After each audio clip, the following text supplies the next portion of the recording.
Sumainyo ang Panginoon. At sumaiyo rin. Ang mabuting balita ng Panginoon ayon kay San Mateo. Papuri sa iyo, Panginoon. Noong panahong iyon, nang makarating kay Herodes na tetrarka ang balita tungkol kay Jesus, sinabi niya sa kanyang mga lingkod, siya'y si Juan Bautista na muling nabuhay, kaya siya nakagagawa ng mga himala. Si Herodes ang nagpahuli, nagpagapos at nagpabilanggo kay Juan. Ang dahilan ay si Herodias na asawa ng kapatid niyang si Felipe. Laging sinasabi ni Juan kay Herodes, hindi matuwid na magsama kayo ng asawa ng inyong kapatid. Ibig ni Herodes na ipapatay si Juan, ngunit natatakot siya sa mga Hudyo, sapagkat kinikilala nilang propeta si Juan Bautista. Nang dumating ang kaarawan ni Herodes, sumayaw sa harapan ng mga panauhin ang anak ni Herodias. Labis na nasiyahan si Herodes, kaya't isinumpa niyang ibibigay sa dalaga ang anumang hingin nito. Sa udyok ng kanyang ina ay sinabi ng dalaga, ibigay po ninyo sa akin ngayon din sa isang pinggan ang ulo ni Juan Bautista. Nalungkot ang hari, ngunit dahil sa kanyang pangakong narinig ng mga panauhin, iniutos niyang ibigay iyon sa dalaga. Kaya't pinapugutan niya si Juan sa bilangguan. Inilagay ang ulo sa isang pinggan at ibinigay sa dalaga. Dinala naman ito ng dalaga sa kanyang ina. Dumating ang mga alagad ni Juan, kinuha ang kanyang bangkay at inilibing. Pagkatapos, ibinalita nila ito kay Jesus.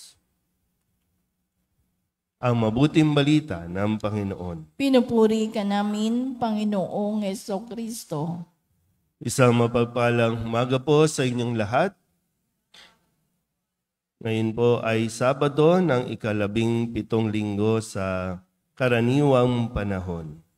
At muli po natin munang pagnilayan at balikan ang mga salita na ibinigay sa atin ni Kristo at nawa ito ay tumimo sa ating mga puso at isipan upang patuloy natin na magamit sa mga panahon na kailangan natin ng mga inspirasyon, mga salita na magpapalakas ng ating pong kalooban.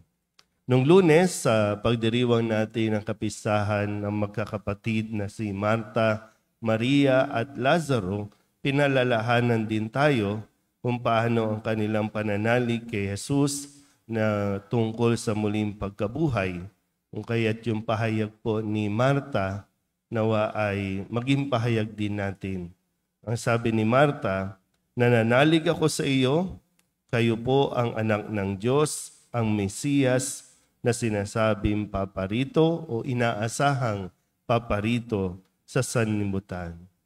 So, ang pinakapundasyon ng ating pananampalataya ay ang pagkilala natin kung sino ba si Jesus, kung ano ba at saan ba galing si Jesus. Si Jesus ay anak ng Diyos.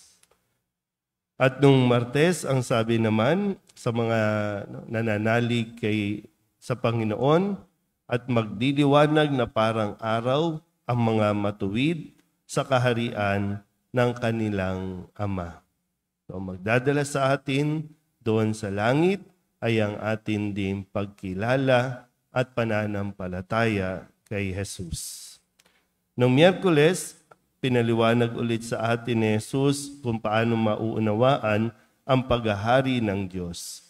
Ito ay katulad ng isang kayamanan na nakabaon sa isang bukid na kapag ito ay nasumpungan ay handa mong ipagbili ang lahat para lamang sa kayamanang ito.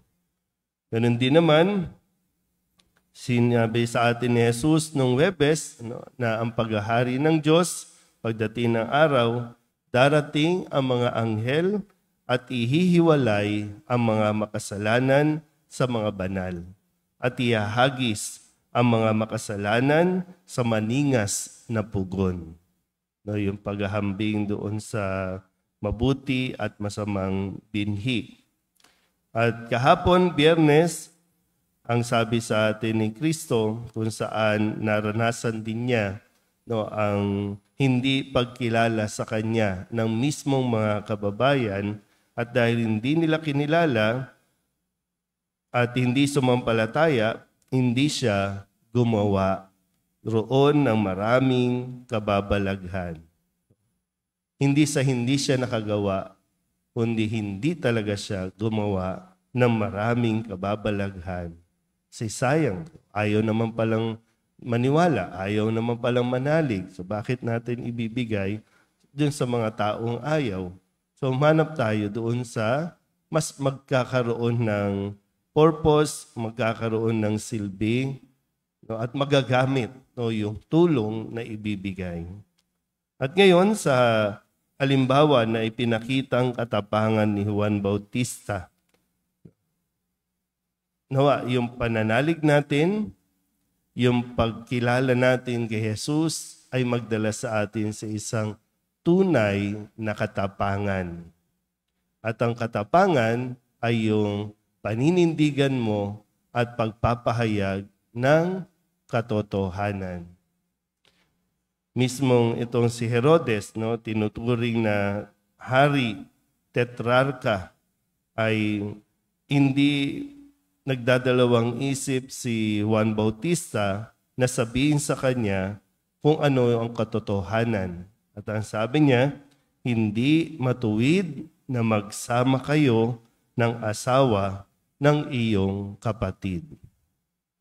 Hindi matuwid na magsama kayo ng asawa ng iyong kapatid.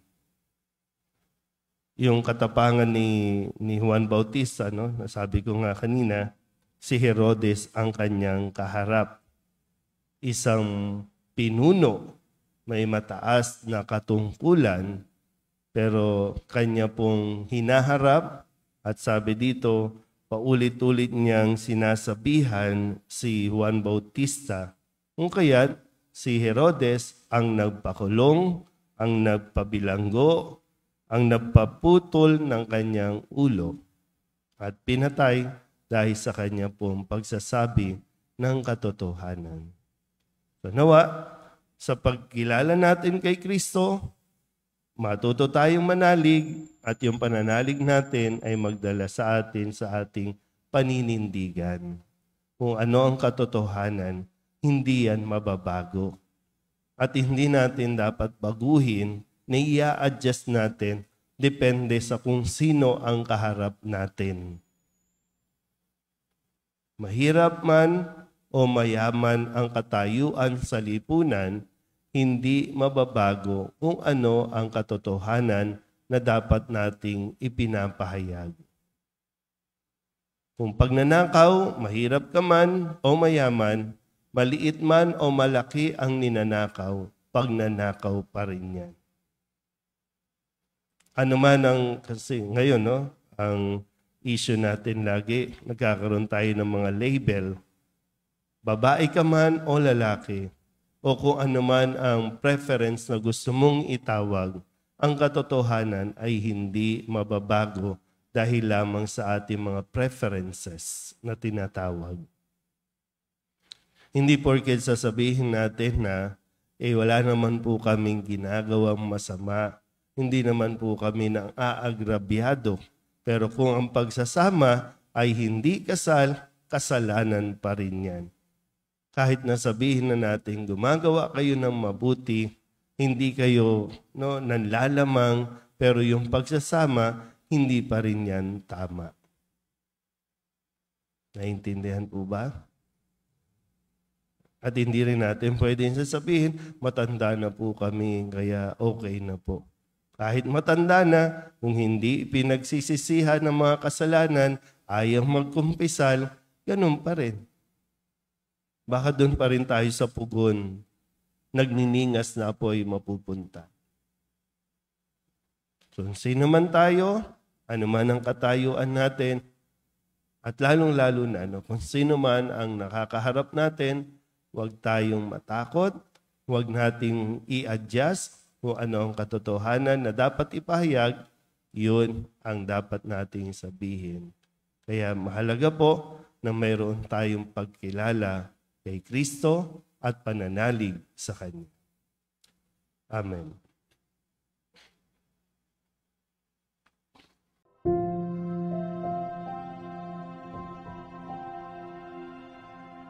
Thank you.